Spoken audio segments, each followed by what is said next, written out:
How's it going, guys? We are live again with yet another episode of Vaughn Coleman Presents. Apologize, my DSLR was acting up, so you're just going to have to deal with this camera. Hope that's okay. But before we get started, of course, I do like to always show off what I've got in store. And so this time, of course, is no different. But this time is the first time on Vaughn Coleman Presents, and actually on my channel, that I'm finally, aside from when I uploaded the video, showing off the trailer for my comic. So I'm going to go ahead, show off my campaign, and then we'll just get right into it. So let's just get into that, ladies and gentlemen.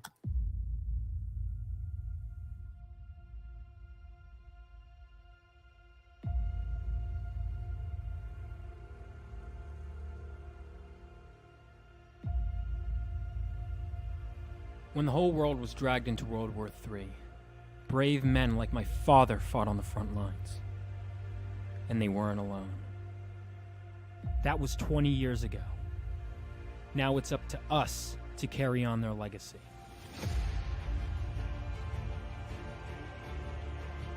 And every so often, the earth from which we come gives way for something new, something greater to be born. And with them, even greater threats to face. Bring it on!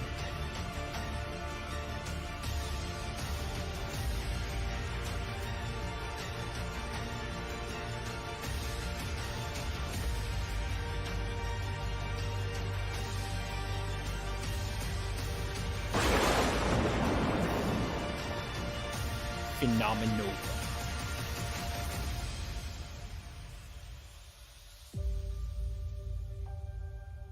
For you, Dad. For you.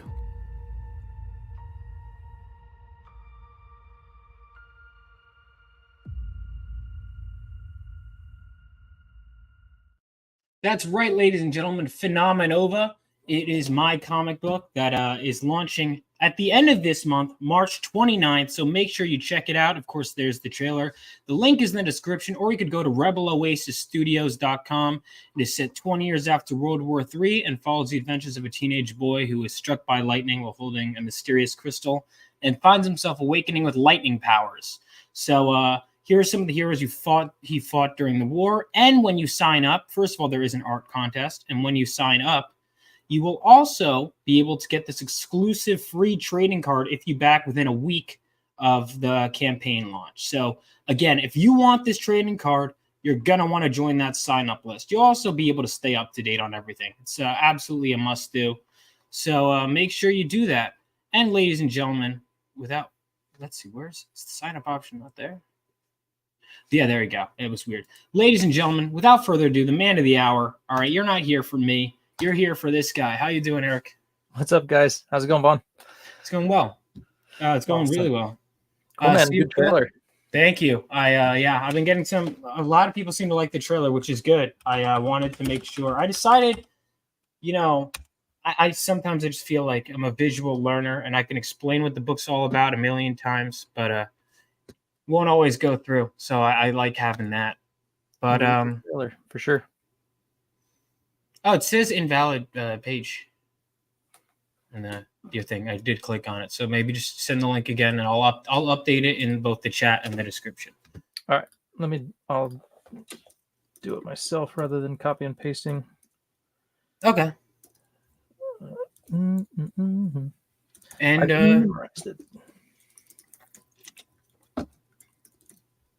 I mean, your book is one of those ones that's been on my radar for a while that I've really wanted to check out. I really like the look of Shadow Sentry. The name, first of all, is awesome. Thanks, man. And, well, I do want to, I want to talk about your book. I always like to, kind of take the more scenic route when I come to this kind of thing. We all have our comics, right? Mm-hmm. But I always like to know about the road to getting there. Like what got you into, because comics obviously aren't, for everyone. And I feel like everyone always has their story as to what got them into comics. What was yours? Man, sitting in elementary school in the cafeteria, some kids behind me were drawing. They were looking at some comics like X-Men and stuff. And I just wandered over. I was like, what are you guys doing? And just, they all had some cool looking art. And that is what got the spark for art in me. So then I just started drawing and got more and more comics in my life and started collecting comics. We had a comic book shop, literally, like, it started a few blocks away from our house, but it was within like biking distance, and then eventually they moved right across the street. It was called Thunder Road Comics. So right around the time of the 90s, I remember walking in there and just seeing all the new Image titles on the shelves and seeing Youngblood and Wildcats, Deathblow, and all those. And it was just like it was just amazing. So that's kind of what got me into creating. So it was the 90s that got you into it, like all the Image boys? Yeah, right around that time. Yep. So I was born in early 80s. So by the time I was, like, I had an allowance or was able to get some money, I was, like 10 or so. And then, yeah, man. So seeing all those books and just their passion for, the medium and the stories they were telling, the flashy dynamic art, it was just kind of like, whoa, this is amazing. A lot of people give the 90s a hard time, like the stories weren't great and stuff. And some of them weren't, but the artwork was so just flipping awesome. It's very dynamic and, really, really cool. So anyway, so I have a very highly inspired 90s style in my artwork, but I always enjoyed creating. So even back in high school, I was creating characters, based off what I saw. And so some of the characters from the Shadow Sentry, I actually created in high school, and they might've been part of a different, kind of like genre, like Brazen, Midst, and then even Galleon, who is in the book. They were all like kind of more of like a Lord of the Rings mythical type story that I created. But so Flash, move forward till 2020.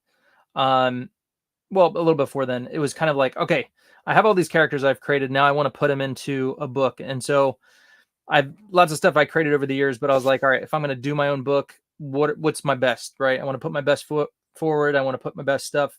So I got all the characters that I liked, and then came up with the overarching universe of Shadow Sentry, which is basically, they're not mutants. They have near-death experiences, and when they cross over into the other side and they return, they bring back the supernatural with them.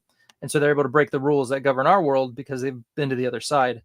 So that was the basis behind Shadow Sentry.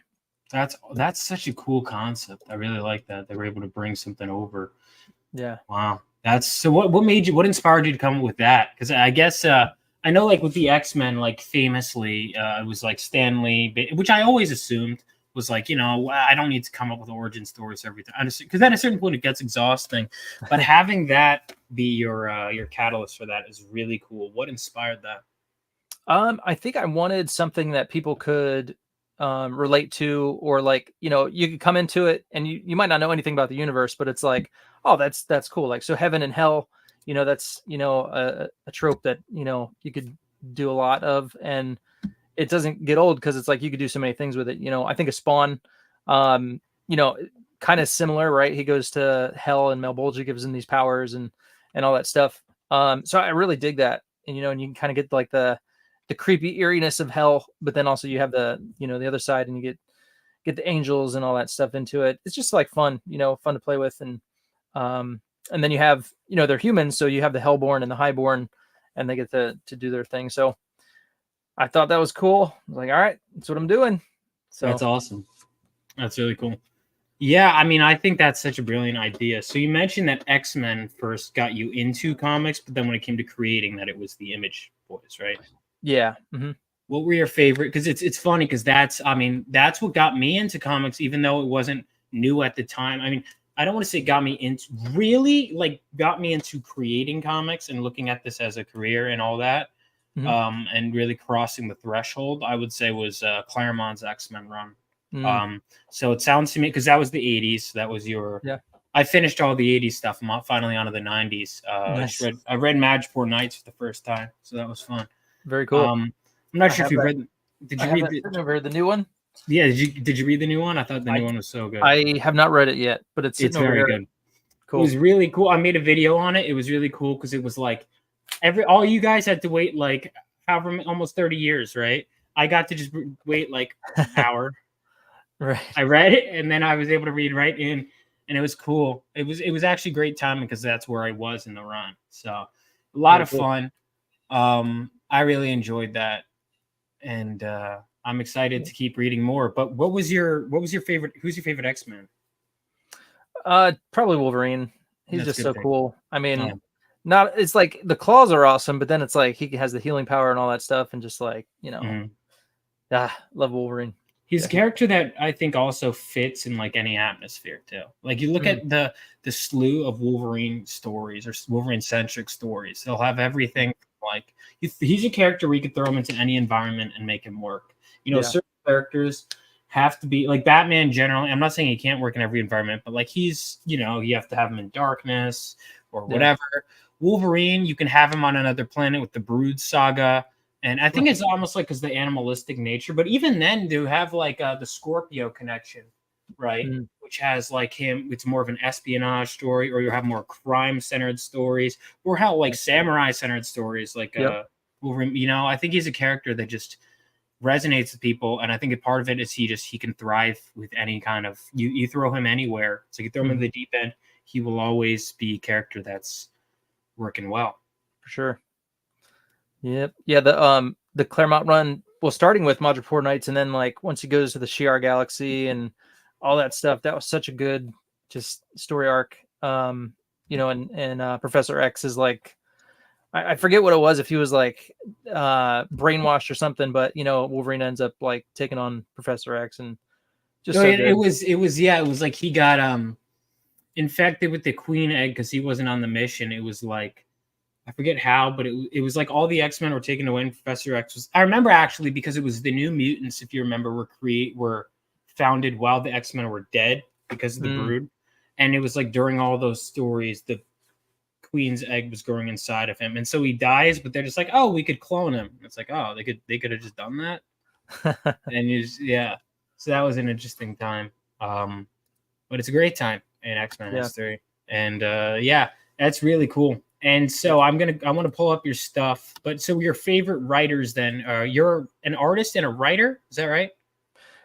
Basically, yeah. I wrote Shadow Sentry, and you know, up until actually writing Shadow Sentry, it was just kind of more creating, and you know, I'd write stories and stuff. But it was kind of like, for me, it was never like, oh, I'm going to publish this. It was just like, you know, I loved creating. So now with Shadow Sentry, it was like, all right, I'm gonna write this thing, and yeah, it's been fun. So you know, the dialogue really is always like, for me, the toughest part. You know, you want it to sound natural, you want it to sound good. But the writing the action, writing the story, the plot just comes natural. But yeah, but with Shadow Sentry book 1 and 2, people really liked it. They said it gave them a kick of nostalgia, which is like awesome. That's what I wanted. So with Shadow Sentry Origins, I wanted to kind of slow it down and get away from the regular series and kind of get to some of the backstories of the characters. So with Shadow Sentry Origins, we're looking at Hopscotch. She's a teleporting Hellborn. And then you also get Commander Noble. So they each have like a 25-page story in there. Oh, nice. And I got Mark Polton to help me with the Hopscotch story. And then I'm writing the Commander Noble story with a friend. His name is Clay Pauly. And then I got Clayton Barton. He did the cover work. And I saw how just what amazing job he did. It was like fantastic. So I was like, hey, dude. I'm like, do you have any more time? Like, could you do like breakdowns and layouts? And he was like, yeah, man, I'm game. And so he laid out and broke down the whole story, the whole 25 pages, and I inked it and finished it. So, I was wondering because I knew you were an artist, right? I was wondering because I also saw Barton's name on there, and I was trying to figure out because I was like, this looks, I can't tell whose style this is. Now it makes sense. Okay, that's awesome. Yeah, was it when it comes to your writing? Because I know a lot of the time artists think in terms of thumbnails, but do you usually not think in those terms, or how did you go about? Because that's really interesting scripting process. For me, I'll kind of come up with a basic breakdown of the story, and then from there, kind of, you know, divvy it up into pages, and then I might do the rough layouts. But yeah, so it's kind of like I do it in steps.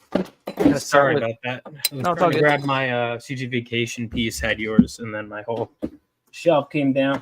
Yeah, So I'm sorry. So I think I got most of that before everything crashed down, but you said you kind of just you write it out and Yeah, I'll write it out. A quick plot breakdown, how I want the story to flow.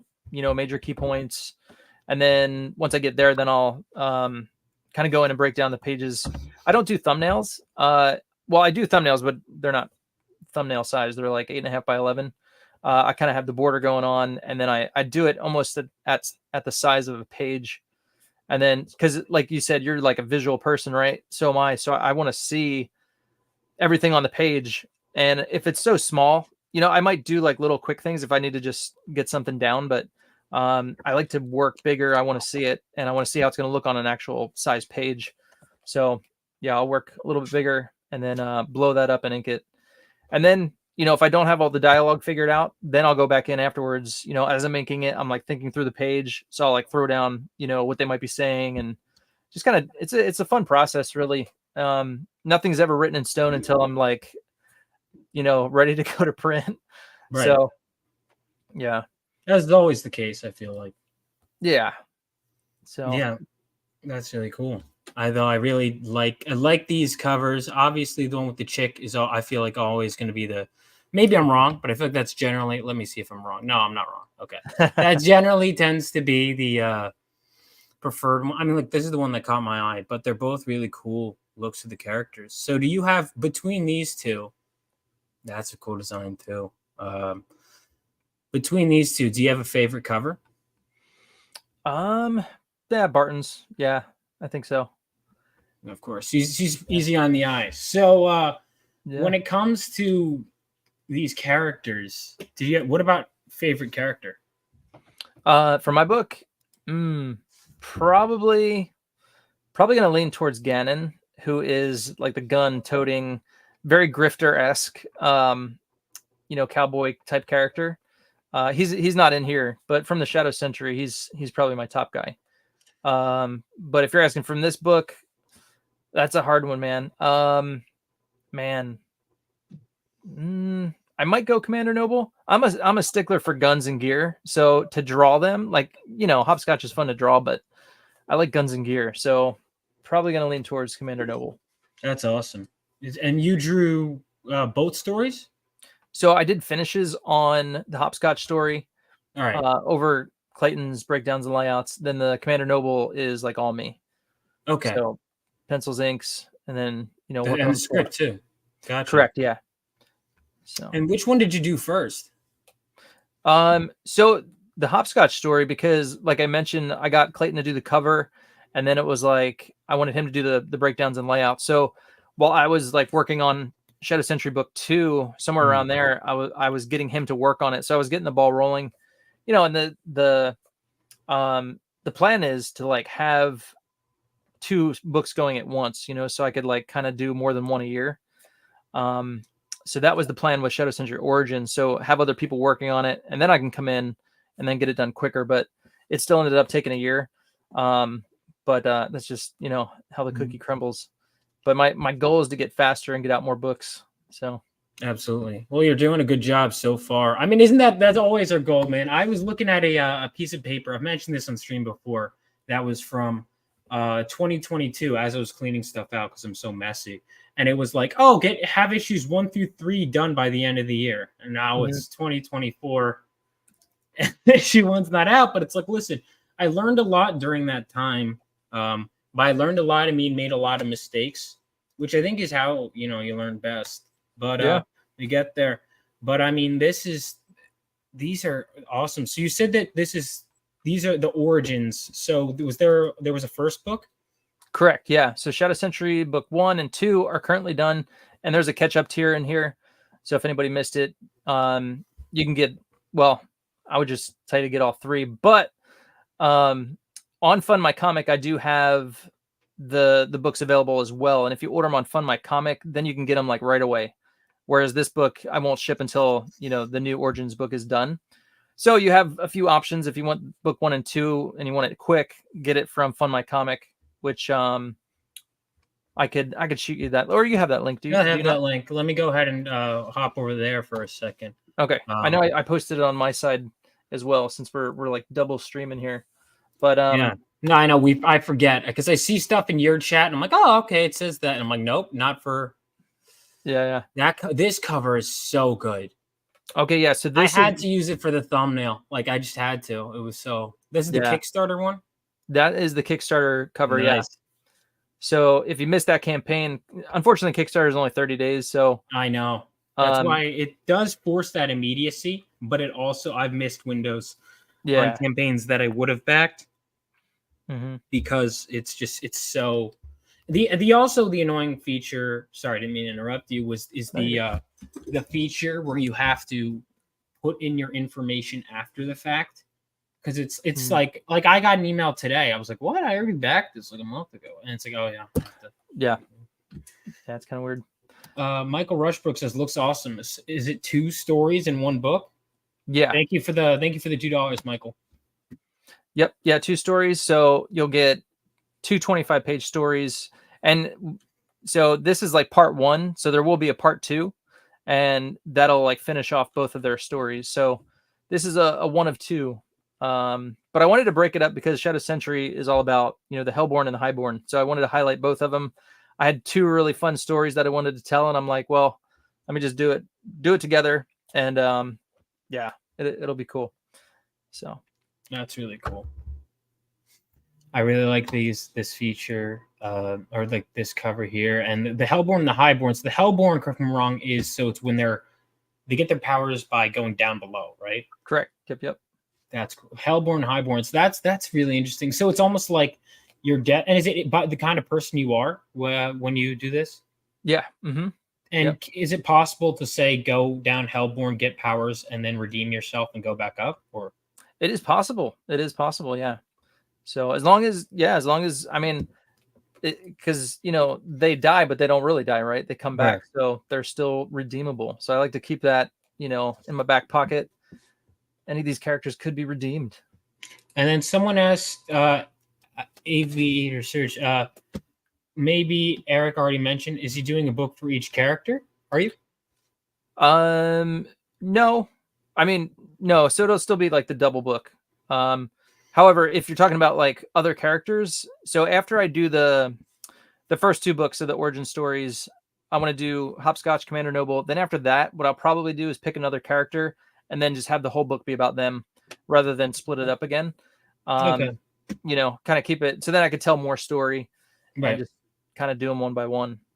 That makes perfect sense. It's great. It's a really cool concept. I like all this. I like, and the art is awesome. I think, I mean, it's, and again, it's 25 pages each. So 50 pages, right? For, wow, 25. So how does is the Kickstarter, it's like once the Kickstarter campaign has ended, this can come over here? Yeah. Yep. So that's what I did once it was done. It was like, if anybody missed it, come over here and get your second chance on the Kickstarter cover. Yeah. And can that only happen when, did you have to make this campaign after the Kickstarter ended then? That's what I did. Yeah. Okay, cool. So, just curious. Yeah. I don't know. I mean, yeah, I didn't think about doing it while it was going on. I was just like, I'm going to wait till after. Gotcha. It makes perfect sense to me. But yeah. And then right there is the links. You can kind of see them. If you scroll up, it has links. If you missed book 1 and 2, I included a link there. So it goes to the Fund My Comic campaign where you can get book 1 and 2. And like I said, those are going to ship right away. So if I get an order, I ship those right out. But again, if you order it on the Indiegogo campaign, you'll get them after the origin story book is done. Perfect. Yeah, man. This looks great, man. These are 1 and 2. And is she Hopscotch in this book? She is, yeah.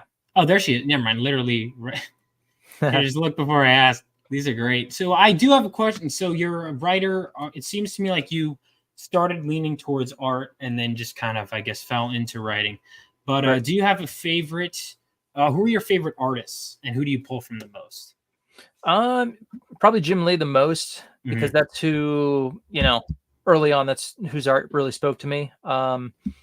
again, like looking at X-Men stuff, I was heavily influenced by X-Men, and he was right. At that point, it was him and Claremont redid the X-Men, went to #1, and those books are awesome. So that was highly influential. So I love Jim Lee stuff. I like Mark Silvestri.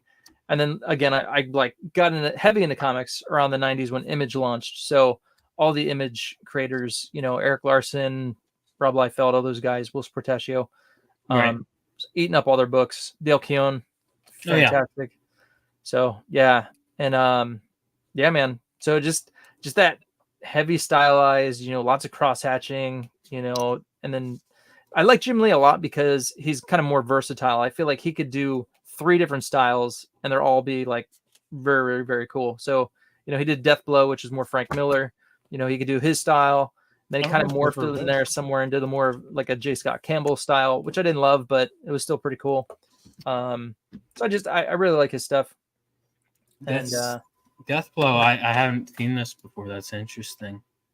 Jim, yeah, I mean, I love Jim. Jim Lee's probably my favorite too. The first comic I ever read was Batman Hush, so we got that in common. That was, blew me away. I think he's probably my #1 too. I'd say my second favorite Image boy is probably Silvestri.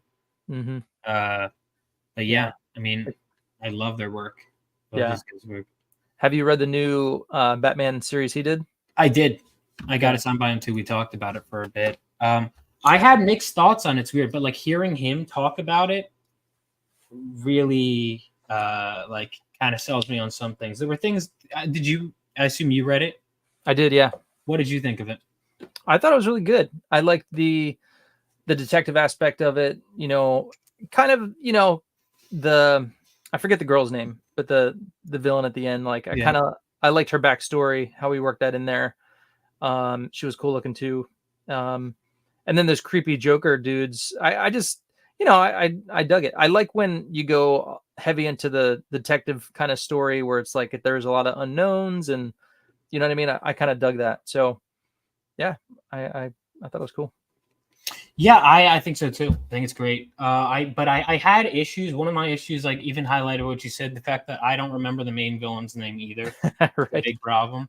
I think the villain, I liked the concept and everything, but I didn't really care about her or what her motivations were or what she was trying to do. If I never saw the character again, I wouldn't, lose sleep over it. Is my whole thing. I think that, like, personally, for me, I felt the ending was something I've seen a million times before, where it's like, oh, Joker doesn't even want to know Batman's real identity. I've seen that done so many times that it's like, for me personally, the ending fell flat. I think that it was a beautifully drawn book with some beautiful moments in there. I love it has one of my favorite Batman moments in a long time, where Batman, where he has to burn the train, or like that little history that was where his parents proposed. That was honestly my favorite part of the whole story, is that train segment. I liked the detective stuff, like you said. There were things I love. Silvestri, I think, draws a better Joker than Jim Lee. Yeah, I don't care for Jim Lee's Joker, at least like the face. I don't love it. I love Jim Lee, but I don't love his Joker. Yeah, I think he's like, I would say Silvestri's Joker is probably up in my favorites. I'd say Silvestri, Fabok, Brian Bolland, obviously. Graham Nolan has a very good Joker. His is like very cartoony, but like the right amount of sinister. Yeah, Mark Silvestri has a good blend, I think, of the insane, but like human. But yeah, there's a lot of very like iconic kind of like pictures like just are gonna stick with me, like Joker in that mask with the the zipper and stuff, and he's got the headphones on.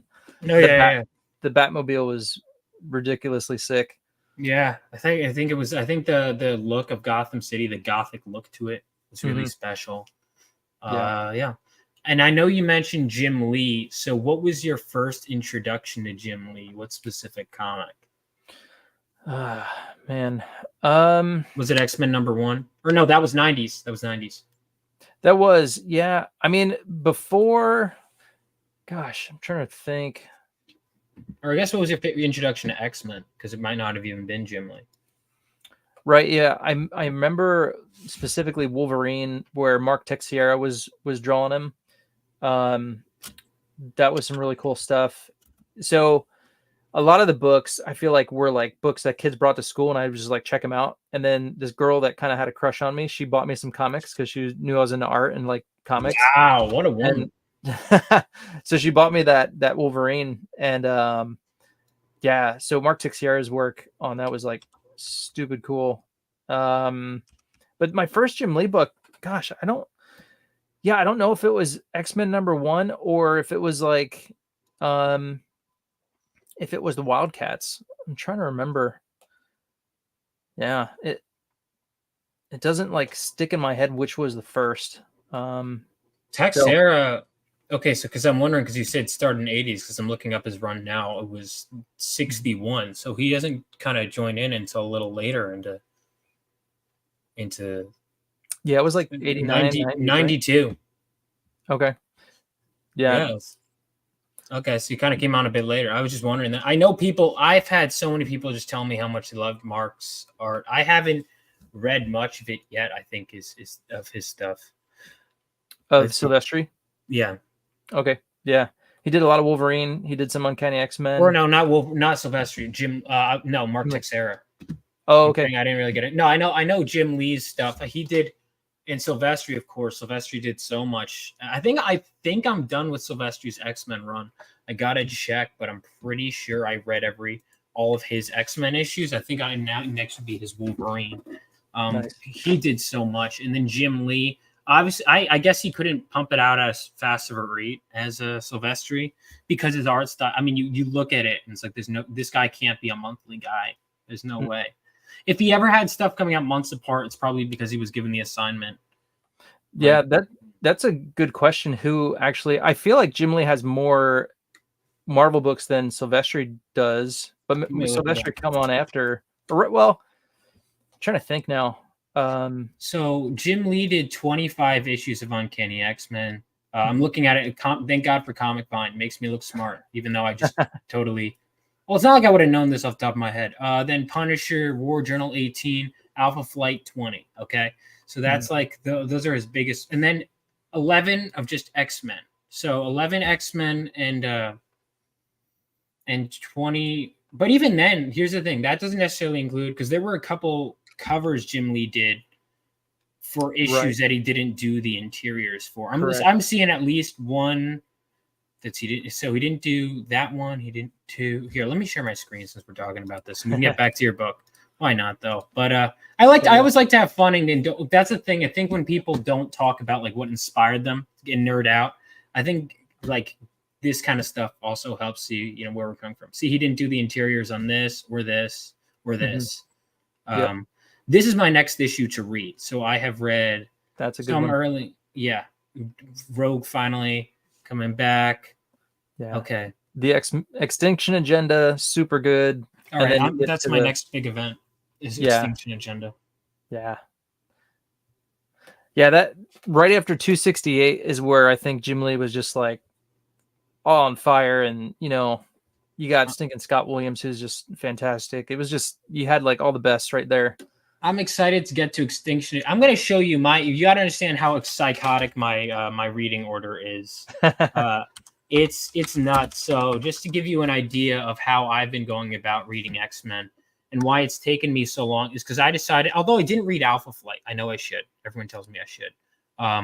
So I'll come back to it later. It's already taken me enough as is. I'm reading all of this stuff. So I have been reading meticulously, generally speaking, following this order. I did skip because I was excited for Magipore Nights. But so you can see I've been reading all this all the way. Where am I now? Okay, I am currently, I finished this. And then I've read this, which means, I read not 269, I read 268, which means, so I got to read these X Factor books, got New Mutant Summer Special, got to read Spotlight and Starjammers. I don't know what Reign of Terra is. I guess I'll check. Yeah, I'll figure it out. Reign of Terra. So where do you read these like online? How do you read them? Depends. Some of them sometimes most of them I read online. Oh, that reminds me. I gotta my Marvel Unlimited. I gotta renew that.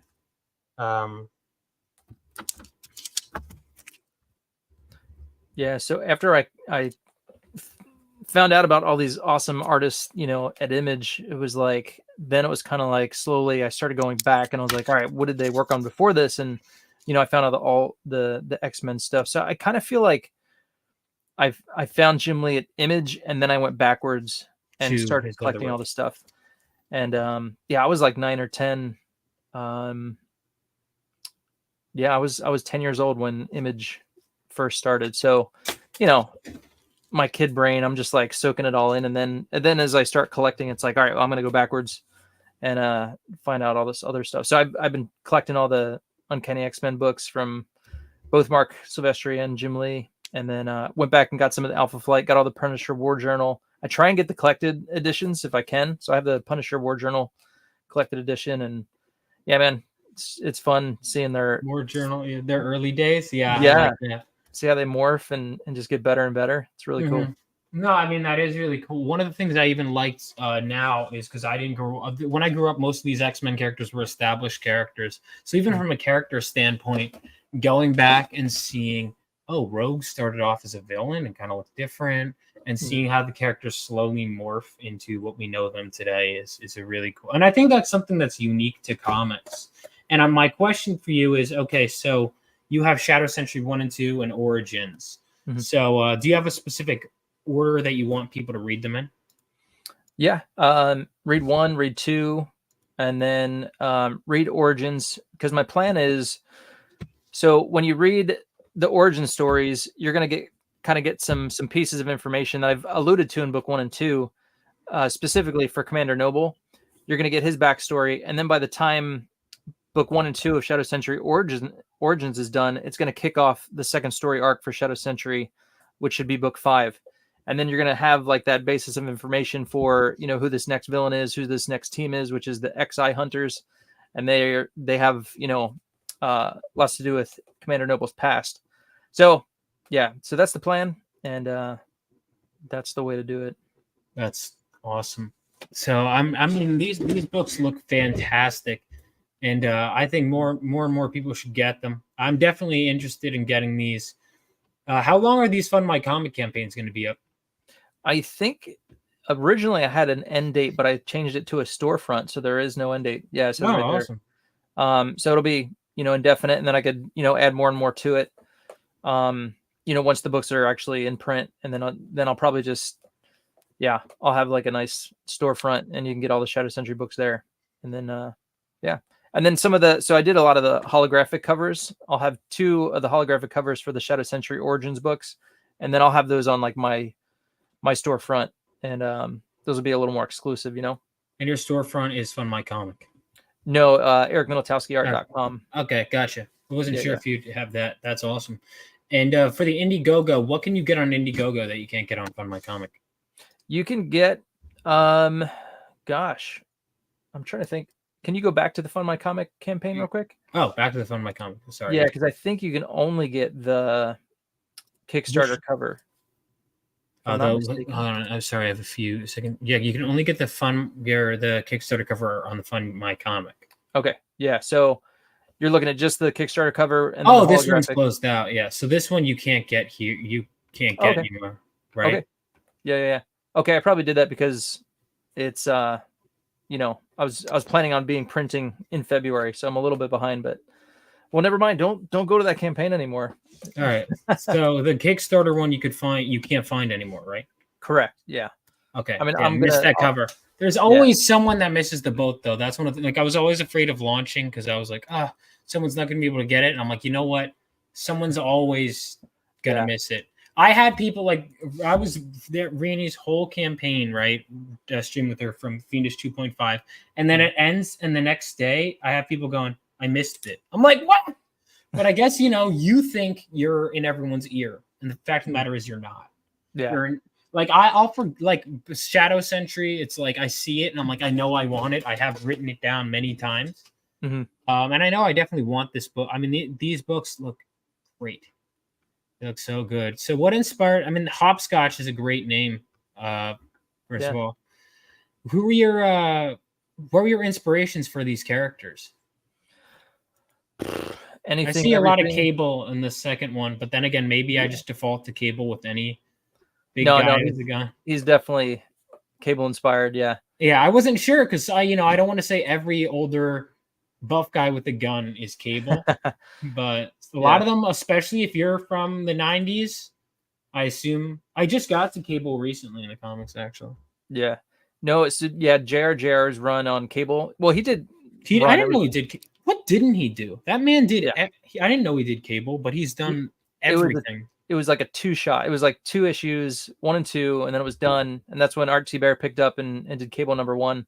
But it was interesting now that I think about it. It was 2 issues. They were both 48 pages, no advertisements throughout the books. So yeah, 2 issues. They were phenomenal.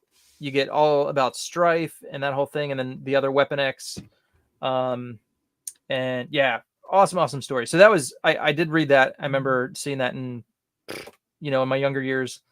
That really spoke to me. So anyway, I've always had a thing for Cable. So with him, I wanted to do something similar, but try and get as much away from it as I could, which is hard.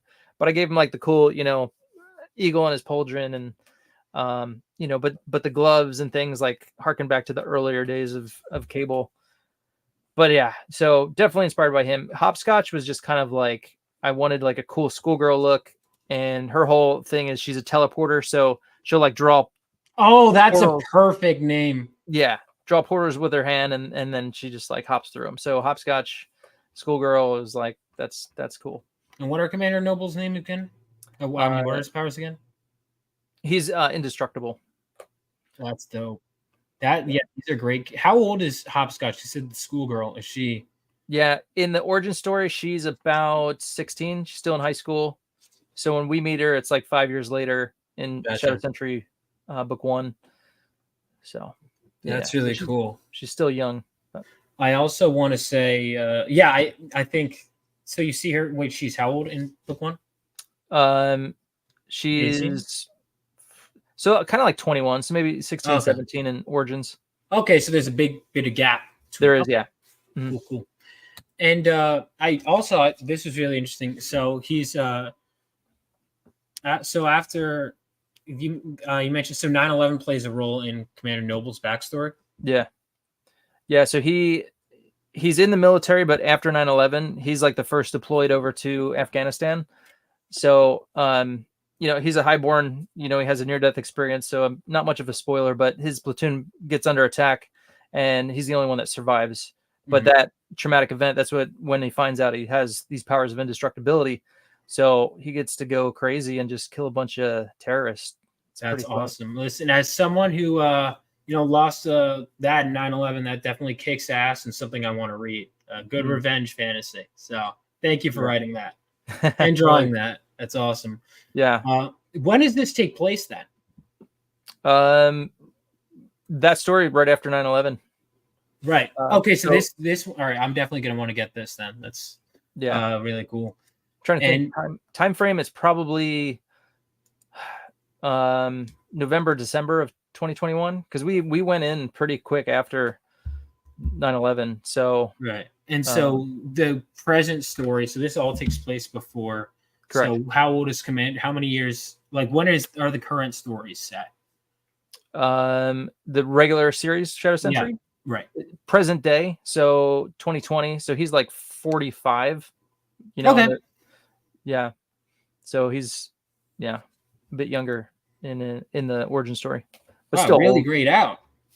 Yeah. I guess that happens though. Your squad gets wiped out. Yeah.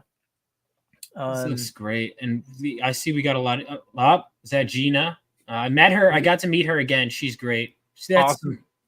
She's a total sweetheart. These are all your sketch cards. Not all of mine. So I have myself, Matt Costin, Gabrielle Geske, and then Anthony Figueroa on some as well. So this was a cool little thing. I just wanted to play with Hopscotch a bit and just do like a Hopscotch Halloween. She dresses up as all these different characters and make a cool like trading card set out of it. Yeah, I was wondering. Yeah, I see that. It's very cool. She's a character that kind of blends with everyone. Death, that's from Sandman, right? Yep. I've been meaning to read that one. Is she in here? Do we have she or? No. You gotta. Yeah, that's. I mean, look, but there's always going to be one that people are going to make. Oh, you didn't do this, so I hate to be that guy. I hate to see all these cool characters. I don't want to be that guy, but this is great. The colors are fantastic too. Eric Weathers has lettered every book under the sun. Shockingly, not lettering mine, but this man, I mean, he does such a good job with everything. Yeah. Well, I saw Jesse Hagee is coloring your book. Oh, Jesse's great. Did you get him to do some stuff? So the first book of Shadow Sentry, he colored. He did such a good job. He works fast. He's so easy to get along with. Yeah. And he's just getting better and better. He contacted me at a convention and like showed me he colored, like, I have this X-Men panoramic I did, and he colored it and like sent it to me.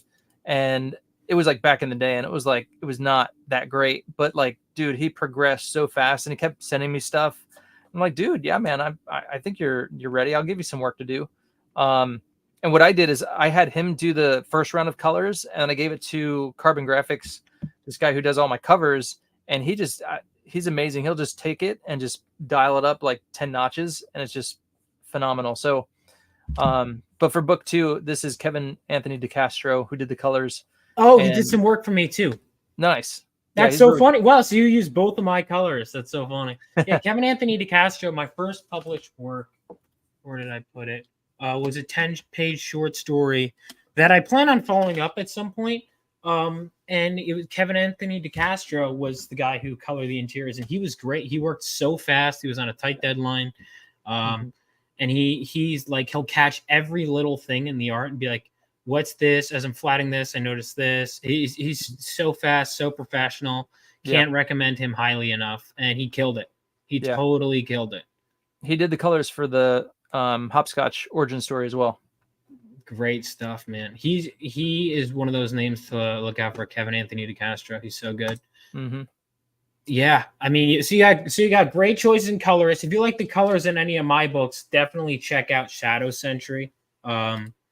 Because we seem to have good taste in colorists. I think colorists are so important too, man. Like I've spent like comparable amount of time looking at colorist portfolios to like main artists, because they really can just make or break a comic. I've seen I think there's a lot of color. The colorist has to enhance the artwork without overpowering it. Yeah. Oh my God. There's so many that will add these. And this is just something I don't know how you feel about it, but I notice a lot of colorists who are too flashy. They'll add these like lens flares.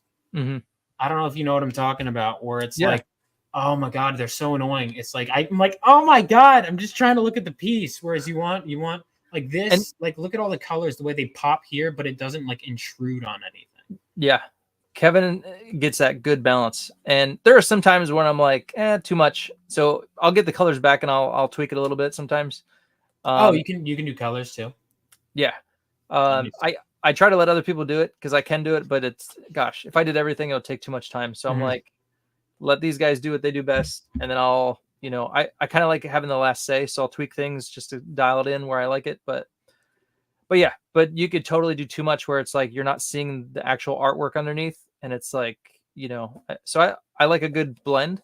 You don't want them to like trample over even just that you always will lose something when you go color, from the black and white, but you usually will gain. The thing is, you have to make the gains worth it. And eventually we can always do artist editions, right? Like, it's kind of like sometimes you have to just let things go, but sometimes it does improve. I think, for example, before I hired my colorist, like I went through a few colorists and they were good, but like I wanted to, I had a black and white cover for the longest time. People remember, even to the point where if I do this, it's also because I'm lazy. It's still the black and white because I forgot, but it was because I wanted to make sure that like colorists nailed it. And finally I got one that was like, yes, it's perfect. Let me go ahead. I'm surprised I haven't played the trailers yet. Let me fix that. Sorry. It's so deep.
Unhappy, uneasy, dissatisfied. There is a great disturbance, causing affliction to this frail and broken mind.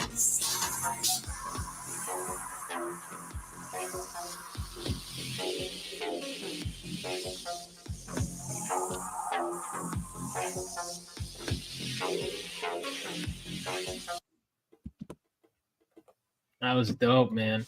And Mark Polton's a great writer too. So I'm looking forward to checking that out. I know you mentioned that he did one of the stories, right? He scripted one of them, or you just did the plot. So you almost like Marvel Method, kind of, but not. Yeah, really. That's really cool. So did you write out the plot for that one? Because this one, I think it's just so the Hopscotch one is such an interesting creative concept. So it's you wrote out the basic plot, and then did Clayton Barton do the layouts in that, or did Mark do the script first?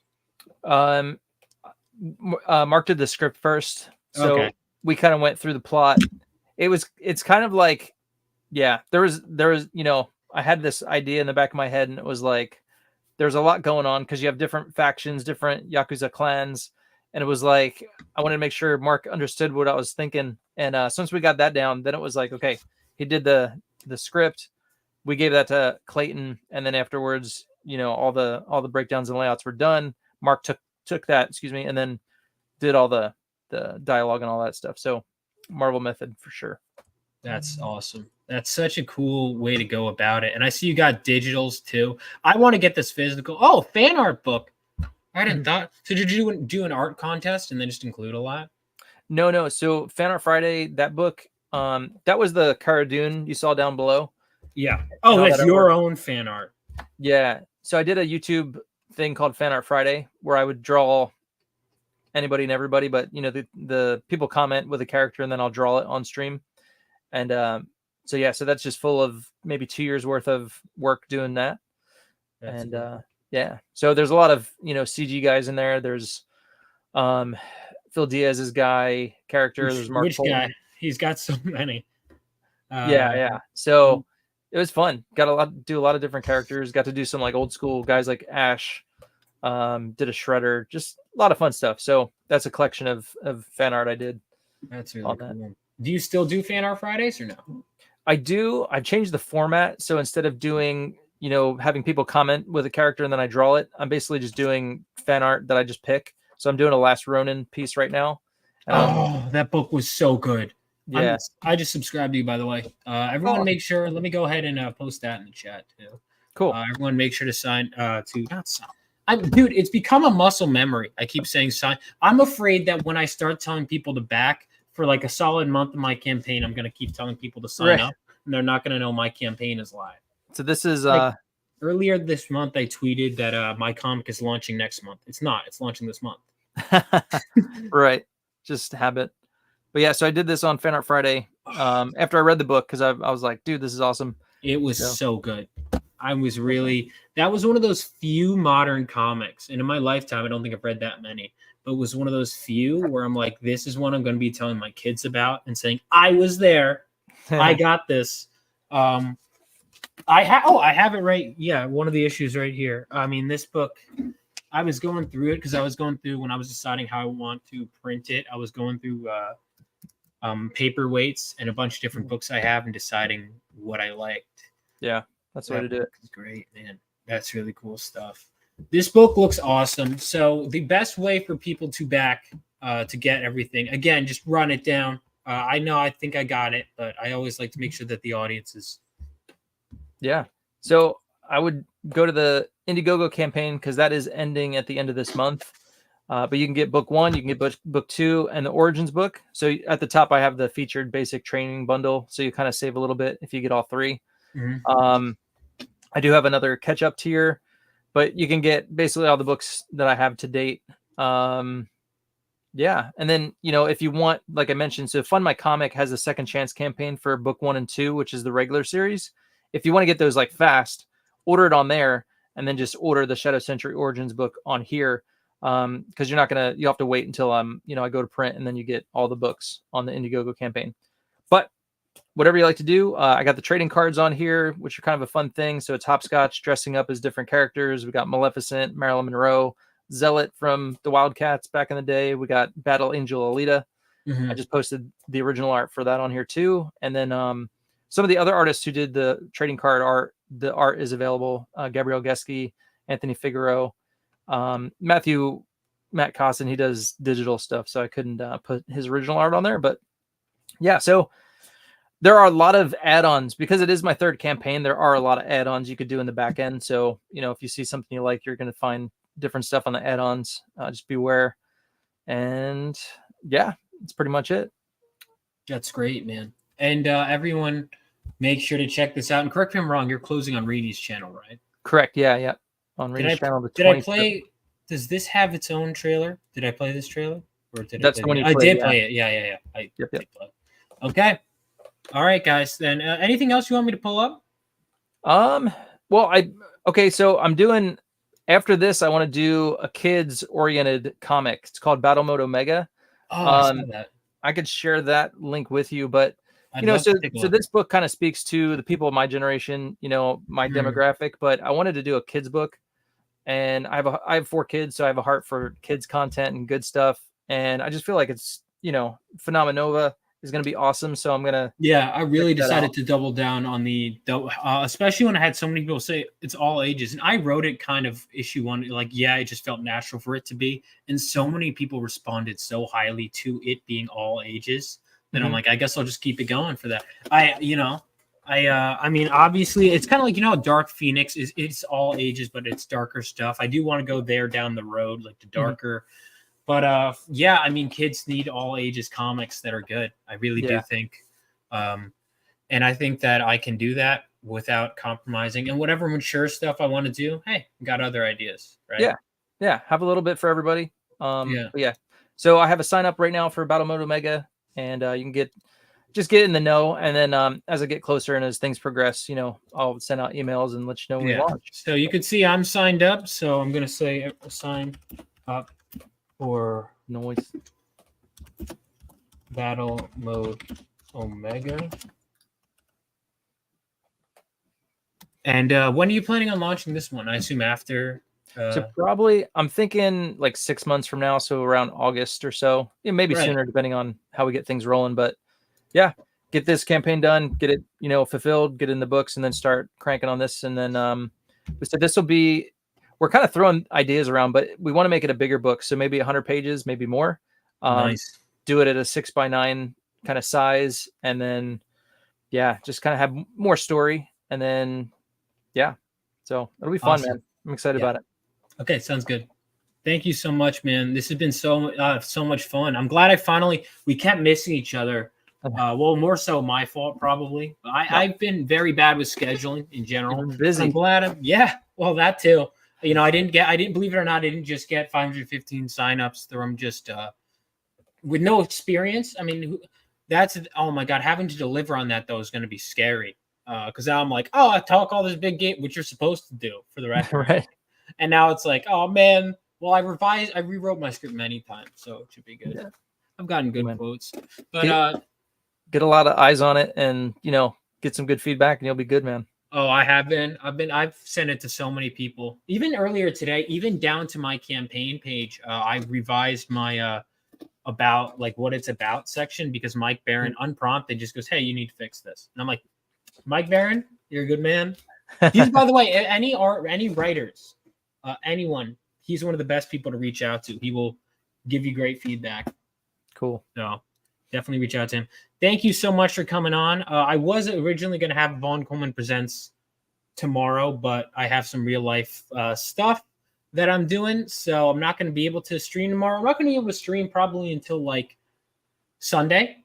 So you won't be seeing me for about a week, but keep following Eric. And I'm going to play my trailer one last time so we picked up a few people as we head out. Thank you guys so much.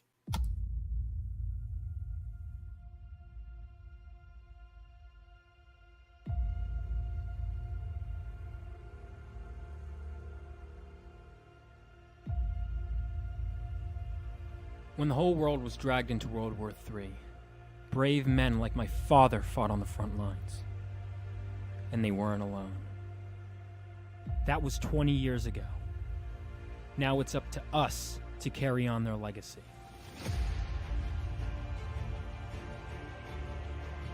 And every so often, the earth from which we come gives way for something new, something greater to be born. And with them, even greater threats to face. Bring it on!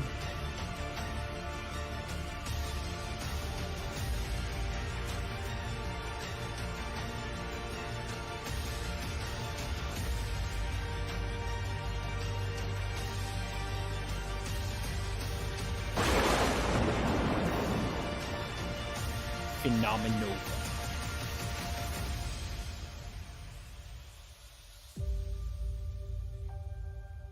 For you, Dad. For you.